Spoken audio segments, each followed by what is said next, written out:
Welcome to another edition of Words to Action. I'm Ken Gordon, your host, and we are so extremely excited about our show this week. Our show this week features a very special woman. She's a comedian, she's an actress, and she is a phenomenal woman. She is Kellye Howard.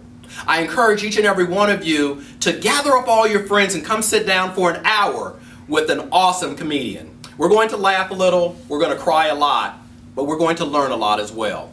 Now, as we get started, I want to share with everyone a poem. And this poem is something that is a favorite of our guest, Kellye, and it is something that all of us can learn from because it really speaks to the very essence of who we all are.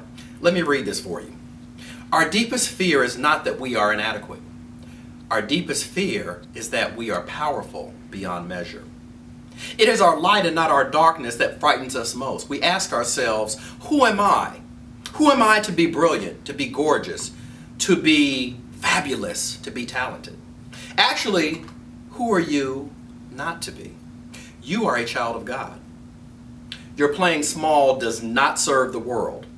There's nothing enlightened about shrinking so that other people don't feel insecure or so that other people feel insecure around you. We're all meant to shine as children do.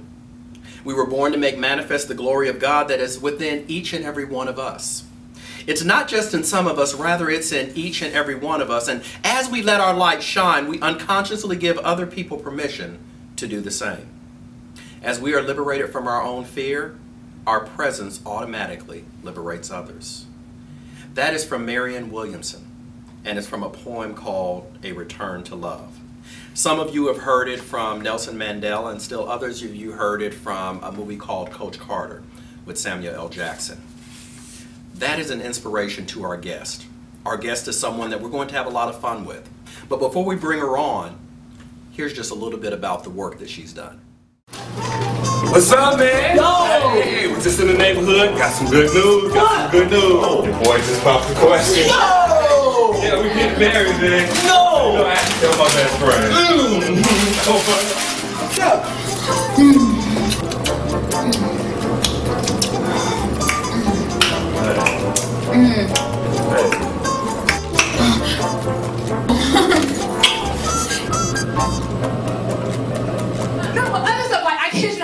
And I was so frustrated. I was irritated. I was just like, oh, I can't deal with you right now. So I told my daughter, I said, look, go to your room. My emotions is in a disarray. I can't, and she was like, oh my God, disarray. That's what we should name the baby. My very special guest this week is comedian, actress, woman, Kellye Howard. Kellye, welcome to Words to Action. Thank you. I am so excited about you being here. I'm excited to be here. Well, I had an opportunity to come to Philadelphia and I saw you at the Laugh House and you just absolutely killed it. And then you came back at the end and you talked a little bit and we're going to get into that, but I was so impressed with your comedy. And so I really want to kind of take a step back when we begin this whole interview, and I really want to find out how did you even get started in comedy? As far as initial, I've always been a class clown. Like, I get kicked out of 3 high schools. Okay. So I was a hot mess. So I've always been a class clown, like staying in trouble, just being the entertainer of the scene. And then one day I was at Foot Locker, because that's what I was working at the time, and these Hispanics that came in, and I asked them did they need help with, you know, their shoes, and they're like, oh no, me no speak no English, me no speak no English. Okay, and then, is that your Hispanic accent right there? Yeah, that was. Did it not work out? No. Oh, okay, well, maybe it's Dominican. I don't know. Okay. But yeah, so they was like, they don't speak English, you know, and then they walked out, and it was in a mall. So when they walked right out, they stood right in front of the store, and then he like yelled down to his homeboy and was like, hey Juan, give me something from McDonald's too. I'm like, you lying, you do speak English. So I talked about them for like 15 minutes after they left the store. I was so hurt that they lied to me, saying they didn't speak English just because they didn't want to buy no shoes, you know. And it just so happened that it was like a talent scout in there at the time that was like, you are hilarious, have you ever done stand-up comedy? And I was like, no, I haven't. And they were like, improv, any type of sketch comedy, anything? I was like, no. I was like, I'm in school right now for theater at Columbia, but that's about it, you know. And I had just started that, so it was like on the early parts of my you know, acting career or whatever. Okay. And he was like, I want to introduce you to somebody. So he introduced me to Damon Williams, which is like a really big wig from Chicago, Illinois, as far as the comedy scene. Okay. So he introduced me to him. I wasn't even old enough to go into the comedy clubs yet, because you had to be 25 and older to get into this particular club. And he was like, you know, go up and see what you can do. And he convinced him to give me a little bit of time. And I did 7 minutes. I got a standing ovation. And he paid me $30. Yeah, this is my first time ever on stage. Okay. He paid me $30, and I took that $30 and moved to LA. You took $30 and moved to LA? I did. I thought I was gonna be famous. I really did. And didn't get on another stage after that for 3 years. Really? Yes, it was crazy. Because I took that, I was like, oh my God, I'm gonna make it. I got what it takes, you know. That one standing ovation, like, hyped me up. And come to find out, like, I had told my mom that I was going on stage, so 97% of the crowd was my family. So that's probably why I got a standing ovation in the first place. But yeah, I moved to LA, and I was working for Foot Locker, but then I had started working for the Department of Homeland Security. And so I was in LA, and I had a good job, had money, so I didn't even do anything. Okay, I didn't think people with the Department of Homeland Security had a sense of humor, though. Yeah, no, I stayed in trouble. I got write-ups like every day at work. I'm for real. So let me ask you this. One of the things that's very impressive about your resume is that you actually opened for Cat Williams. Mm-hmm. And so I have to ask you, what is it like working with a pimp? I felt like I got pimped. I did. No, I'm just playing. He's actually really cool. I really like Cat Williams. He's really fun. Like off stage and behind the scenes. He was actually running up and down the Erie Crown Theater with his crew manager. They were racing. Because the Erie Crown Theater had like a long hall. They were racing down the hall to see who could run the fastest. And I swear I think they were high. I don't know. But it was like... I'm thinking they were. Yeah, it was hilarious though. But they were running back and forth. And he was really nice. I went on stage. I did my thing. You know, I had only been doing comedy 6 months when I did that. Because I had stopped doing comedy when I first, you know, I got the $30 and I moved to LA. So I didn't do any comedy for 3 years. And then I moved back to Chicago in 2006. And that's when I got really serious about comedy in June 2006. So in June 2006, I was, you know, hitting the scenes kind of heavy, and then it was a contest on Power 92, which is a radio station in Chicago, that like comedians, you know, compete to open up for Cat Williams at the Erie Crown Theater on New Year's Eve, get $1,000. You know, we were all like, oh yeah. So I did it, and I won. Out of all these comics, right, in Chicago, I won. Wow. Opened up for him, got $1,000, and I was so freaking scared because 6 months in the game, like that's no time. That's like an infant in comedy years, you know. So I went up. I did my thing. How long did you have? They gave me like 12. Again? No, they gave me like 12 minutes. Okay. Yeah, and I did my thing, and I felt like I did good. And then as soon as I stepped off stage, Cat Williams' assistant. I'm not gonna say her name because I don't care for her. As soon as I stepped off stage, she was like, "This is why we don't do competition. She wasn't funny." And I was like, oh, and it just crushed my little dreams. You know, my heart was hurt. I was like, so I'm finna kill myself. So, but wait a minute. How did the audience respond to you? The audience was cool. Well, it's the Erie Crown Theater. It's huge. It seats 4,500 people. So you can't really, you can gauge the laughter, but it's not like as if you're in a comedy club. Okay. Like the laughter's kind of. No standing ovation from 97% of your family. Yeah, no. I think maybe the 3% that didn't stand up at the first club stood up there. Like, okay. Definitely not a standing ovation. But like the bodyguard was like, "Hey, Cat Williams want to talk to you." So I went into his dressing room, and he was like, "Yeah, so I heard you were funny." Like the bodyguards, everybody was saying I was funny. Okay. Right, and he was like, "Yeah," he said, "Let me tell you something." And she was standing right there, which this is what really told me that Cat Williams was a pimp. she was standing right there, and he said, "Don't let nobody tell you." He said, "Don't let nobody tell you can't make it." And excuse my French, but he was like, "Bitches gon' hate." I was like, "Oh my God, I'm funny." Did he really? Yes, he said that right in front of her. He was like, "You funny, you gonna make it. Keep that." And I was like, "All right." So okay, and that kind of brings me to another question then, because as a female comedian, which we call comedians, what is the most difficult thing about being a female comic or comedian? Well, I have a different problem though. Like, I'm a female comedian, but I'm, not to do well on her, I'm an attractive female comedian. So that's I hadn't noticed. Many people don't. It's okay. It's okay. Okay. But that is it's a huge difference between unattractive female comedians go up there, they're funny. So who are some unattractive female comedians? I am not going to say that. You will not do that to me. Okay. No, but you know, female comedians, first of all, your crowd is about 80% women.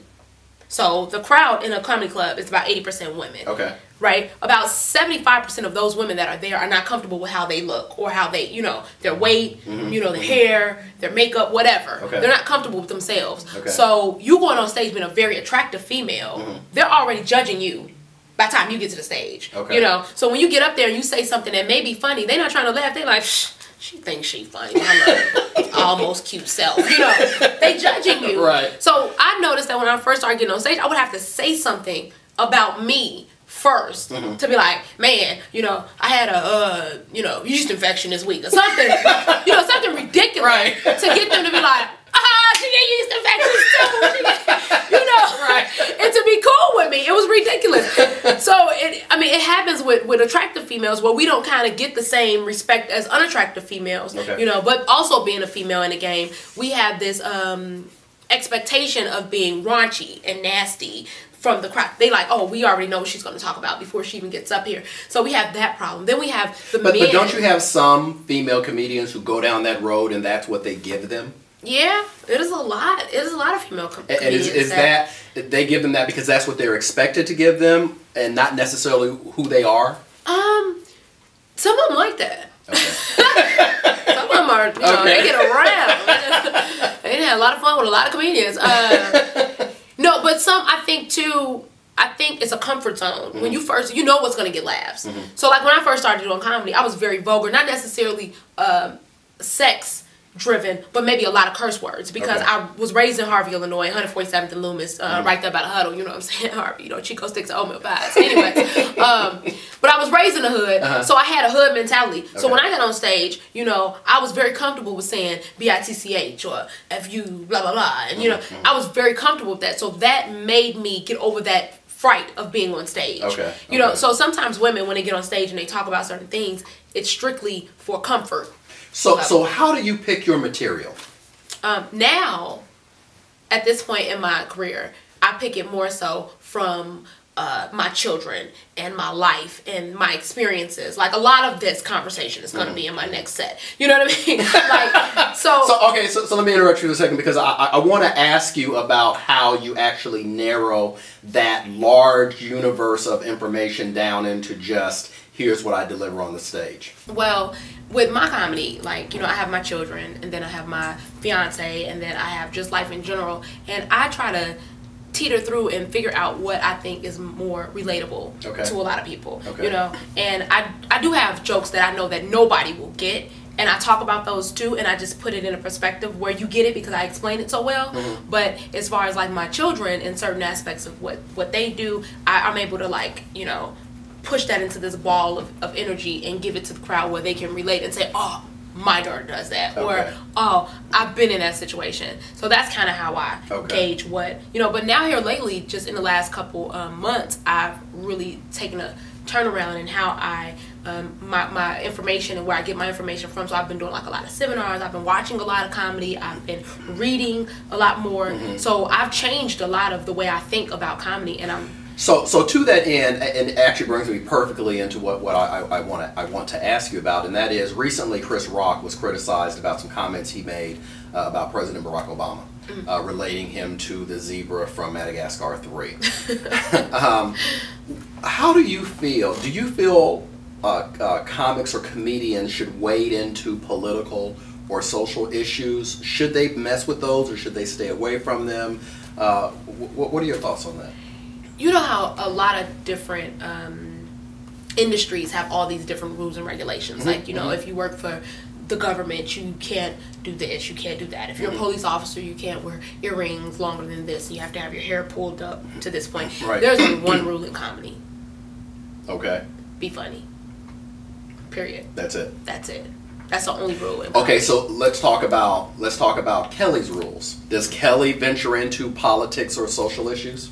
You know what? I don't venture into politics and social issues because I don't give a hell about politics and social issues. So therefore, That's why, like, so I can't say social issues, but politics, like social issues. I'm actually a sociologist. That's what I'm, in school to be. Okay. So not necessarily from the aspect of wanting to use my degree, but because it's the study of people. So I love people. I love to study people and find out more about them. So it's very interesting to me. But as far as politics, I wasn't raised in a household. I think that comes from being raised. If you have parents that are reading the newspaper in the morning, talking about certain things, you see the conversation that they're, that they're having with each other. Children pick up on that, and then when they become older, they become interested in a lot of those things. Me, I didn't have one of those households. So, all right. So now I want to go back to something you said earlier. Now, you were raised in the hood. I was raised. Is politics not big in the hood?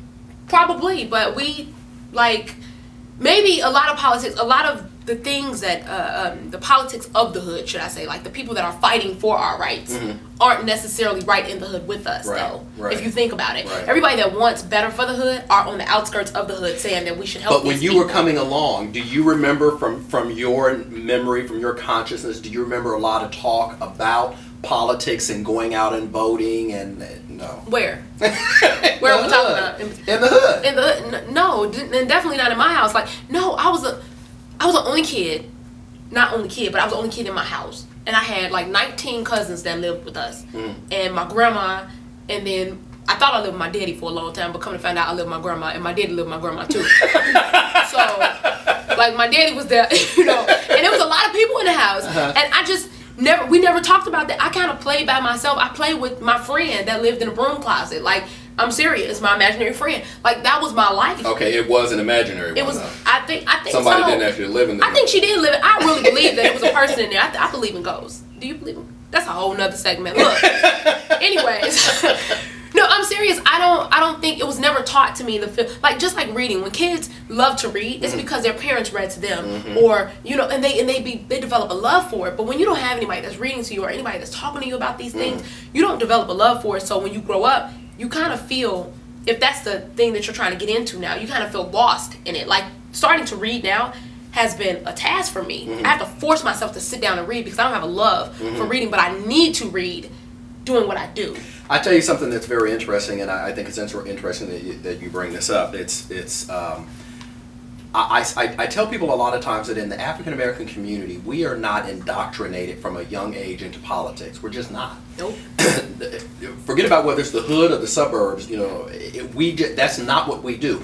We are not brought up from 6, 7, 8 years old getting involved in political campaigns and having a consciousness like that. But yet and still, I look at whites, and they absolutely are. I was at a political event about 2 weeks ago, and there was a guy there, and he had his 6-year-old daughter with him, and that is one of the unfortunate things about why we are so disconnected politically. But that's a whole different story and a different show. But look, let me just ask you this. I want to kind of wrap up this particular segment. So what is Kellye Howard doing now, and what's on the horizon for you? Right now, I don't know if I told you this or if you read it somewhere. I'm sure I've read it. Via my social connections here.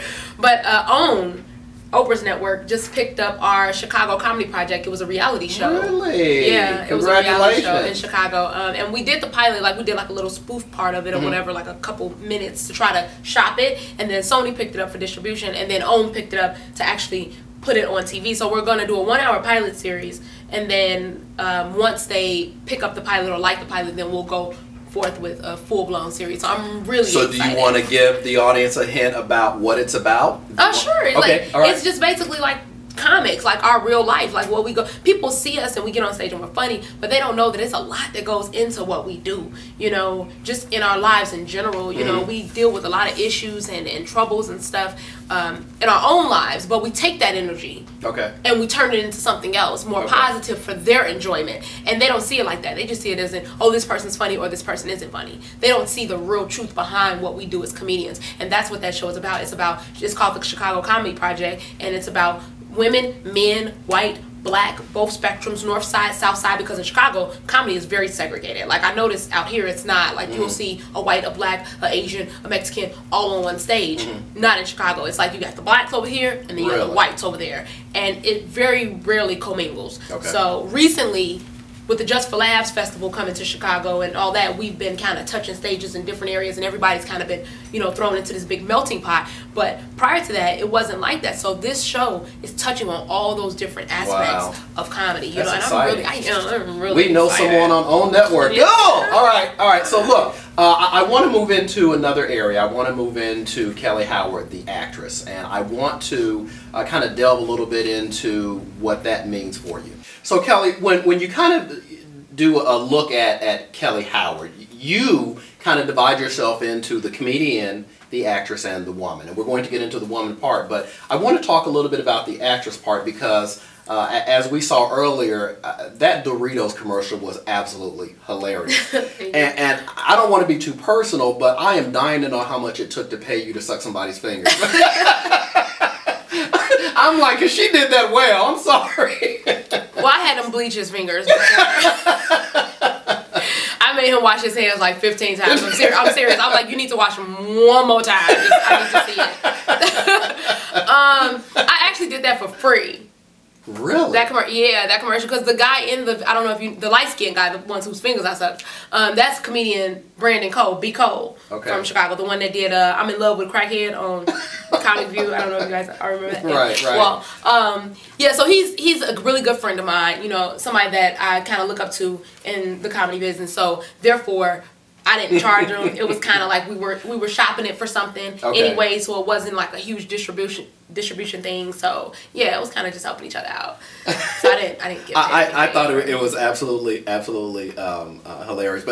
So talk to me for a minute about your aspirations as an actress. Why do you put the actress piece in?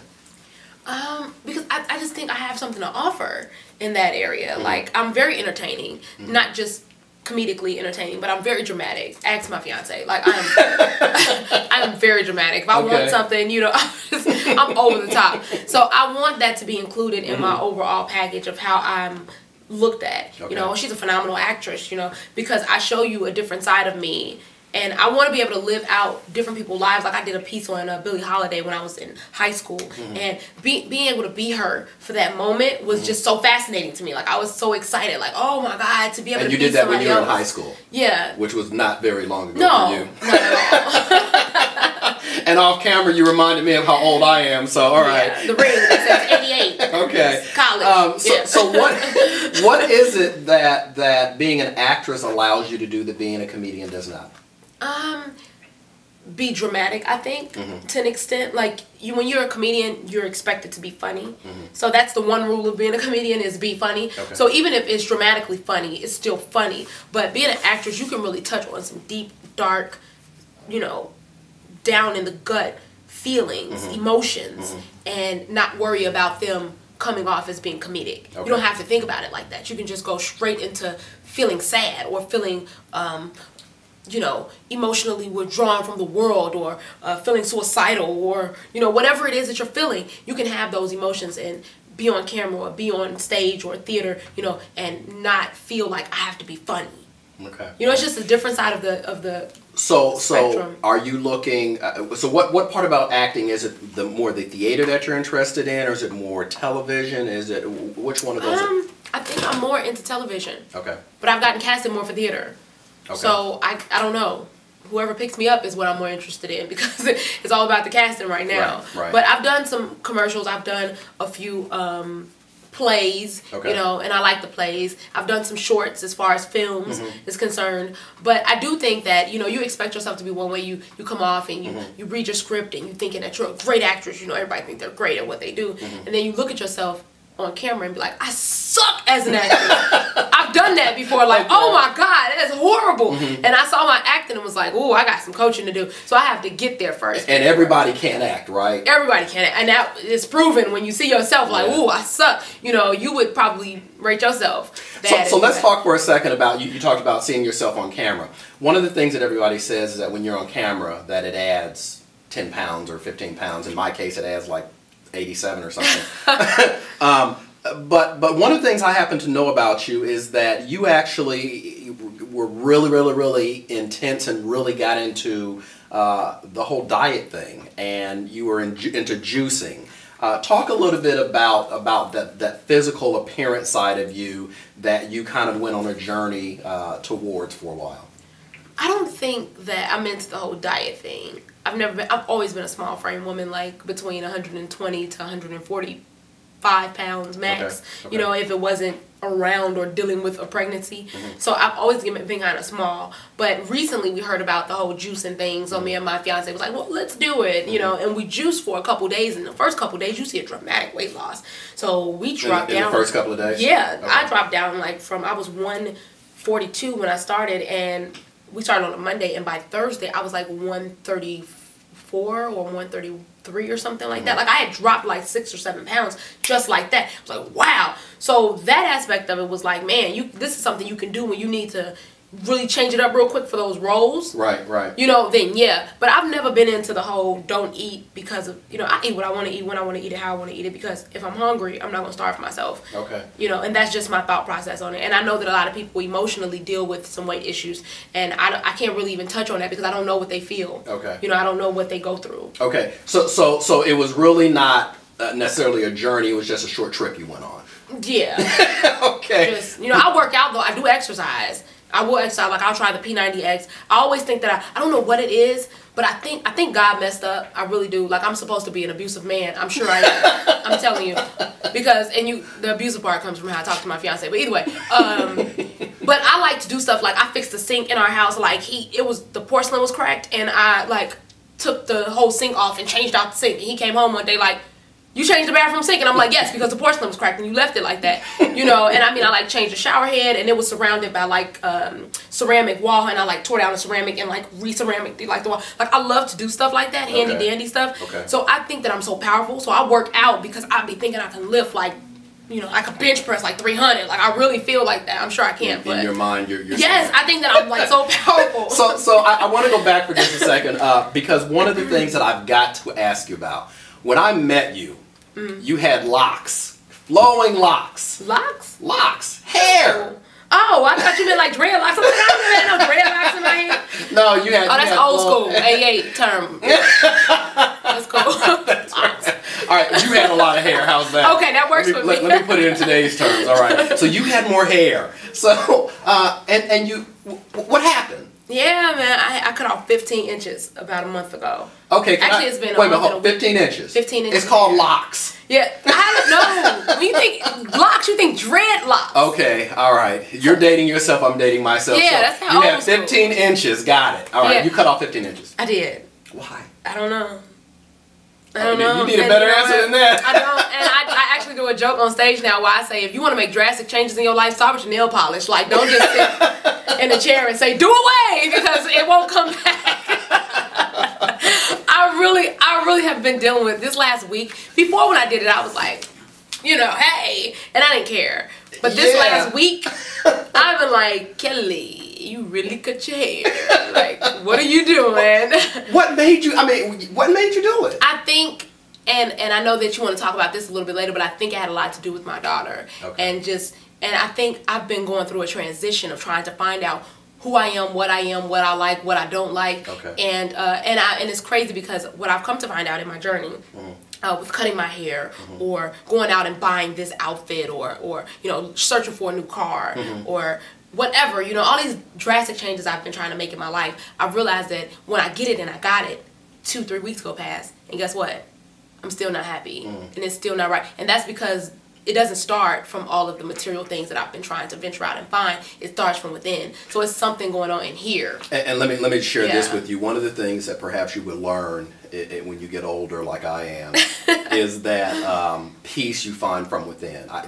You can actually even get a tattoo that you can actually put on yourself. You just gonna journey back to my tattoo right here. You know, look, one of the things that I just want to kind of give you some kudos on is you are a gorgeous black woman, no doubt about it. But in addition to being gorgeous, you're also incredibly intelligent, because you just finished one of your semesters at Purdue and got straight A's. Straight A's. And that is impressive. So congratulations on that. Thank you. I want to move into a segment to talk a little bit about you as a woman, and that's something that I really want us to get to, because I think that's really the essence of who you are. Kellye, one of the things that absolutely captivated me about you when I had an opportunity to hear you perform, and let me just say that you were absolutely hilarious that night. You have been amazing so far on the show. You are an amazing talent, a very raw talent, I think, because you're natural. And you don't try to be funny, you just are. And I love that about you, and we're excited about the fact that you have an opportunity on the OWN. We wish you the absolute best, and we will do everything we can from words to action to promote your name and get your name out there, because as you go up and as you are successful, it just does us great to know, or to be able to say, you know, we knew her and she was with us once upon a time. But the thing that just really grabbed me was when you told your personal story. And everyone in the room on that night really stopped and listened to what you said. So I'd like to delve into that for a second. I'd like for you to talk for a moment about why November the 12th of 2010 is a significant and a special day. It was the day that my youngest daughter, Heaven Elise, was born. So, and when she was born, she was just born with a lot of and health conditions. Well, we didn't even know. Like, you know, I was 8 months pregnant. I was 36 weeks is what they'll call that, and so it's just like right at the brink of 8 months, going into the 9th month, and we didn't know anything was wrong. I just know that I went to a doctor's appointment and they said that I was pre-eclampsia, which is when your blood pressure is really, really high. Okay. And that's very dangerous for the mother, not really the child, more so the mother. Like, the mother can die from that. So they have to deliver like immediately, because there is no way to bring her blood pressure down until you deliver. Okay. So we went ahead and we delivered Heaven via C-section, and when she was born, she just was born very small. She was only 4 pounds 4 ounces. The umbilical cord was really, really tiny, so she wasn't getting any nutrition. And she just, well, for the first, like, I think minute, my mom said she wasn't breathing. Like, they had to get her to breathe. And then when she started breathing, they took her in and they put her in the little incubator, you know, to kind of get her going and get her together, get her temperature right and stuff. And then after that day, it just was one issue after another. Like, oh, she has multiple ventricular septum disorders, which is holes in the heart. You know, oh, she has non-compaction of the left ventricle, cardiomyopathy, which is another heart condition. She has chronic lung disease. I mean, the list just continued to, it was just stacked high and high from that point. And I was like, oh my God. And it was just overwhelming because, like I said, the doctor hadn't detected anything prior to me delivering. So we wasn't expecting her to, like, the hospital that we got transported to, a lot of the parents there knew that their children was going to have an issue in the pregnancy. So the ultrasound had showed it. They were expected to deliver down at near that hospital so they can transport the baby right over and do everything they could to make sure that baby's life was going to be okay. But with Heaven, it just was like, surprise, you know, and all these problems. So we spent a month at a hospital near our house in Munster, Indiana, and then we got transported to Riley's Children's Hospital. So let me just stop you for just 1 second, because I want to make sure that so you had no clue, no indication from any of the previous examinations that there were any issues? None. Like, nothing at all. We knew nothing. Like, I just knew I was pregnant. And I didn't even know, the thing is, I didn't even know what I was having, because I didn't want to know. Like, I was like, I'm going to do, you know, because first of all, anytime you have a kid, you know, I have a older child, and then I have the younger one. And so with the older child, I was young. I was 19. You know, I'm like, oh, I want to know what I'm having. I want to have this big baby shower. It was a young-minded mentality with having a kid. When I had this one, I wanted to do everything right. I didn't want to know the sex. I wanted to pick out the names and, you know, have the unisex bedroom and have all these different dreams that I had already prepared for her, or for the baby. I didn't know what it was at the time. So in the ultrasound, she did tell me that she couldn't find one of the chambers of her heart. She was like, wait, I can't find, you know, and it was a long time. She was working on me trying to figure this out. And then she was like, oh, here it is. And then that was it. So I was kind of torn by the fact that you couldn't find one of the chambers. Or you're looking at her heart.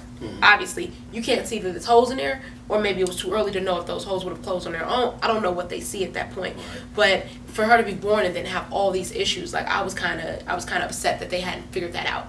Either, you know. All right. So what happened? You were saying that you went to a children's hospital. So what happened? Yeah, we went to Riley's Children's Hospital in Indianapolis. And we got admitted there December 14th. So it was a month and 2 days after she was born. And they said, oh, well, we're just going to, you know, try to get her nutrition going on. And actually what happened was when we were at Community, she started to regurgitate all of her feedings because she had pyloric stenosis, which is when the pylorus muscle tightens around the small intestines and it doesn't allow you to digest any food. So it has no choice but to go back the opposite direction. Okay. So it was doing that. And we had to get transported to Riley in order for them to do the surgery to stop that process. Okay. So they transported her, they did the surgery, quick little surgery right through the belly button, over and done with. So we're thinking that's it. We're thinking that, okay, now we fixed this, she's going to start eating, everything's going to be fine. You know, they expected the holes to close on their own as she got bigger and older, and it just didn't work out that way. It just continued to be an issue, you know, like, and then she went in for a heart surgery where they put a PA band, PA band surgery, and they put a pulmonary band around the pulmonary artery to stop blood from shunting into the lungs from the heart, because with holes, blood doesn't go where it should go. You know, it's supposed to go around the body and back in through the lungs, but it wasn't. It was kind of just going wherever it wanted to go. So they put a band on it to restrict that. Okay. And when they put the band on and she came out of surgery, at that point they couldn't get her off the ventilator because she was just on the little nasal cannula beforehand. And then when you go in for surgery, obviously, you know, they put the tube down your throat to support you through the surgery. And when they came back, they couldn't get the tube out of her throat to, you know, it just was a struggle for them to get her off of that and get her back on the regular breathing monitor. And because of that, we ended up having to put a tracheostomy in her. So that's when she got the trach in her throat. So it was a journey from that point on. Like, we thought it would be a couple weeks in the hospital, and it turned out to be 10 months. Heaven didn't come home from the hospital until September 27th, 2 days before my 30th birthday. Wow. Yeah. So what happened to Heaven next? Well, she came home from the hospital, and it was amazing. It was like the best birthday gift I could have gotten. And then 2 days later, my fiance asked me to marry him, and it was just a perfect month, you know. And she stayed home, and we had our visits back and forth to the hospital every, you know, couple weeks to make sure everything was okay. She was on a ventilator, so I took home the ventilator and everything. So she had to have 24-hour nursing or care from somebody that was trained on a ventilator and trained on, you know, CPR and emergency trach changes and stuff like that. Like, you had to be trained to take care of her. So she was home, and like, we had a few admissions back to the hospital, you know, a couple airlifts back to Riley, but nothing too serious, just kind of not keeping her feeds down or temperature a little high, stuff like that. I mean, and we expected some bumps because she had to get it adjusted to being at home. You've been in a hospital environment where the duct system is completely cleaned out on a continuous basis for that environment, and then you come home to a dusty, you know, I had a dog. It was a lot of allergenics. There was a lot of things going on, and she had chronic lung disease. She had a lot of stuff going on respiratory-wise, where the home environment was expected to send her back to the hospital on numerous occasions. So we expected that. Okay. And then right after Christmas, on January 4th, we went back to we were on our way to a metabolic doctor's appointment because they had a thought that she had an underlying metabolic disease, and that's why she wasn't growing like she should, because she was only like 15 pounds and she was like a year and a month at that point. Okay. And so they was expecting something else going on with her. So we were on our way to an appointment when something happened with her ventilator, and she like completely just went lethargic. And so the nurse that was sitting in the back seat with me, I was driving and she was sitting in the back seat. She didn't know that Heaven had passed out. She thought that Heaven went to sleep. And she was like, I said, how's she doing? And she was like, oh, she's sleeping, you know. And she was like, and I kid you not, like I say this all the time, this poop saved this child's life at that point, because she had pooped all up her, it was coming out the top of her shirt, right by her trach. Like, that's how much poop she had. And she was like, but she pooped all over herself. We're going to have to pull over. And she told me to get off on the next exit. And I was like, no, we're going to go down a little bit, and I'll get off on the one once we get on this expressway, because I wanted to be closer to getting back on and traveling up to the hospital. So we got off the expressway, and we went to a gas station, and when I went to the back seat to try to help her change her diaper is when I touched her and realized that this isn't sleep. Like, she's like just falling, you know. And what date are we in right now? January 4th. Okay. Yeah. I want to ask you what happened next after January 4th, because I want to understand what all of that led to. So when we pulled over at the gas station, you know, I picked her up and she was like completely limber, like just falling to, I mean, she had no life to her at all. And I freaked out. I was like, oh my God, like what's going on? I was like, she's not asleep. And then she's like, what do you mean? I said, she's not asleep, like she's not moving. And I started shaking her, you know, I kind of got irrational there, trying to wake her up, and like nothing was coming from her. So I took the ventilator off, and I bagged her, which is what we call, like, you put a bag is hooked up to a oxygen tank, and you bag them to resuscitate them, basically. So I bagged her to try to get her to, and nothing. And just so happened, it just shows you how things work. Just so happened, the exit that she wanted me to pull off, I didn't pull off. Remember, I pulled up a little bit, and the exit that I pulled off at, it was a hospital right down the street, like within minutes. So I asked her to drive while I was in the back trying to get her together, get, you know, heaven back. And as soon as we pulled into the hospital, it was an ambulance guy sitting over to the side, and I just like waved him down and was like, help me. And he came over and, you know, took her, and they took her to the back, and it took them like 40 minutes to resuscitate her, you know, and then they airlifted her to Riley, you know, back again. And we got to Riley, and she stayed there, and we did a heart surgery once we got there. And it was a problem with the ventilator. The ventilator had malfunctioned, and that's why all of that had happened. But that particular instance, I think all of that time of her not being conscious, it led to a lot of other issues with her heart and just everything. And they end up doing a full open heart surgery on her and trying to repair the multiple VSDs, and they took the PA band off because it was messing with her blood pressure, was making her blood pressure drop.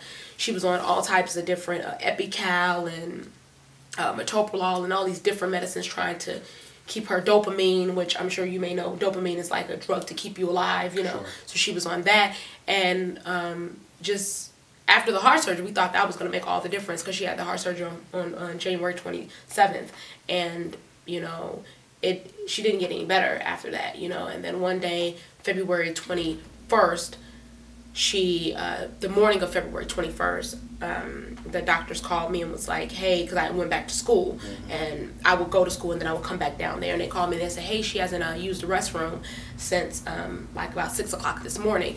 And heaven was known for that, you know. She wouldn't use the bathroom, and then all of a sudden you'd give her some Lasix or something like that, and or some Diarrheal, and then, you know, she'll start using the restroom, or she'll take her time and she'll wait a whole day and then she'll start using the restroom. You know, it's bad on your kidneys. Obviously that's kidney failure. But with all those different medications and stuff going on, you know, the system just wasn't on the same accord. And I really think what happened was, once they fixed her heart was regular, but the kidneys were so used to, the kidneys and the liver were so used to being perfused lightly with blood, not really full on impact. So now that the heart is fixed, it's doing what it's supposed to do, and the kidneys and the liver just couldn't keep up. So Kelly, ultimately, what ended up being the outcome of all of the different surgeries and everything that happened to Heaven? Well, 7 surgeries and 22 blood transfusions later, unfortunately, Heaven passed away on February 22nd. So, and it was because of, like, her basically kidney failure for the most part.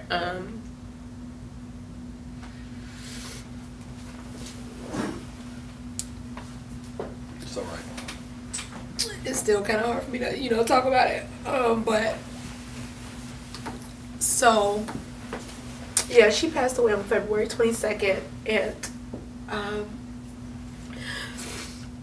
I think, you know, all I can say is I really think, like, after a lot of life changing thoughts and reading books and talking to people, you know, I can say that I don't really think that Heaven was ever introduced to my life forever anyway. I think God only put her here for a period of time, because for the last 15 months, you know, those doctors said all of these things that she couldn't do and she wouldn't do it. This is impossible and this is not going to happen.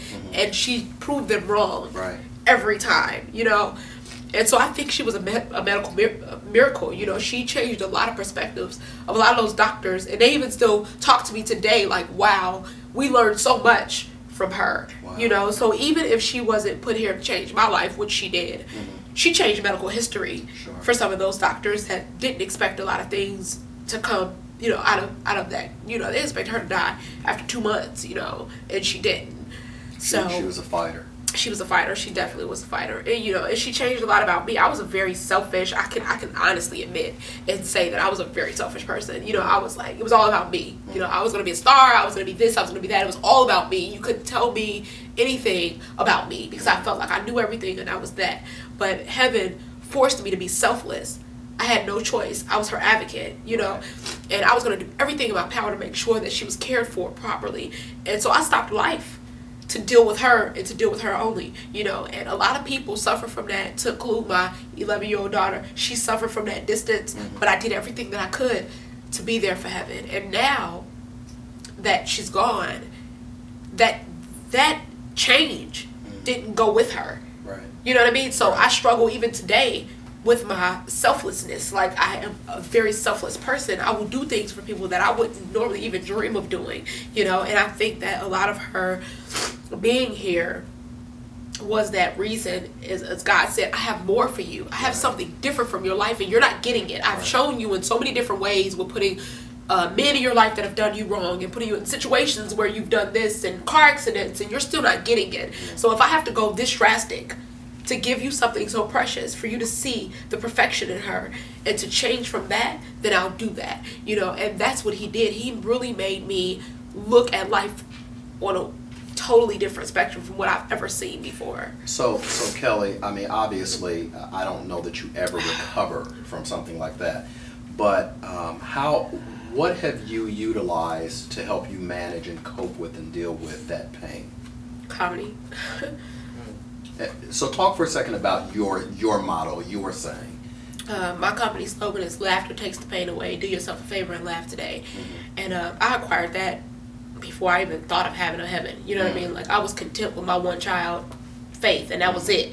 And so it was just from my life. Like, I grew up in a household where my mom was on drugs until I was 10, and like I told you earlier in the segment, that my dad lived there but he didn't live there. So I was kind of a loner, you know. And when my grandma died when I was 10, my dad kind of forced me to move with my mom. Like, you know, you're gonna go move with your mom now because I can't care for you in that way, which kind of made me feel, from a child's perspective, you don't think that, oh, this is what's best for me. You think that this parent is rejecting you because they don't want to take care of you, so they're gonna push you over here with this parent, you know. So that's where I got that motto from. So say the motto again for me. Laughter takes the pain away. Do yourself a favor and laugh today. And it just, I used to be a class clown, and that's how I dealt with all of those issues that I was dealing with.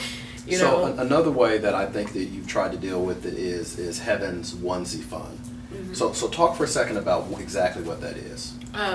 I have shirts that I used to sell prior to Heaven. It says "Laughter takes the pain away. Do yourself a favor and laugh today," with a smiling Band-Aid. And when she was born and was going through what she was going, I thought it was befitting to get onesies made like that. So I had pink and blue onesies, and that I would sell at the end of my show, and, you know, little donations, and I would just recop onesies. And then when she passed away, I stopped selling them completely. I don't sell onesies at all. Now I have onesies and I only give them to Children's Hospital nationwide. That's the only purpose behind those onesies now. So you can't get a onesie unless you have a child that's sick in the hospital, or unless you donate a certain amount. Like, if you donate $1,000, then you get a onesie as a keepsake. But that's just as a keepsake. It's not. So, you know. So let me ask you a question. How can people watching this, how can they help? What can they do to help your cause? Share my story. Like, I don't even, like, people say all the time, like, well, I don't have any money. It's not about the money for me. You don't have to ever donate a dime to Heaven's Fund. Share my story. Tell people about her. Let them go on her website. Let them read our blog. Let them read our struggles and everything that we went through, and pass that story on to somebody else that's going through something. Maybe not necessarily dealing with a child, but going through something in particular. Pass that story on. They're going to read that story, and I can guarantee you they're going to get something out of that story. I want to walk down the street one day and for somebody to come up to me and say, you know what? I have never seen you as a stand-up, but I heard about your daughter, you know, Heaven. Right. That would mean the world to me, to know that her story is that major, that it hit so many people's minds and ears and hearts of what she went through. Like, I never want her memories to be lost. Well, Kellye, first of all, thank you so much for sharing with us today. Thank you for sharing your for having pain. Me. Thank you for making us laugh. Thank you for making us smile. And thank you for showing us how strength can come in all different packages. You are an amazing woman, and your strength is just unbelievable, so thank you. Thank you. At the end of each and every one of our shows, we do a segment called At the End of the Day. In that segment, we talk about solutions. We talk about actions and things that you can do in your local community to make a difference. After a show like that with Kellye Howard, there's not a lot that we need to say. Kellye's motto is, laughter takes the pain away. Do yourself a favor and laugh today. She talked about a t-shirt that she sells. She talked about a onesie that she gives away. I wanted to show you one of the t-shirts that you can actually go onto her website and you can actually get this t-shirt. You can also go on to her website and you can get DVDs, and you can also get information about Heaven Elise and Heaven's Onesies Fun. Do yourself a favor, support Kellye Howard. She's a woman who's going a long way. She's been our special guest on Words to Action. Thank you, and have a wonderful day.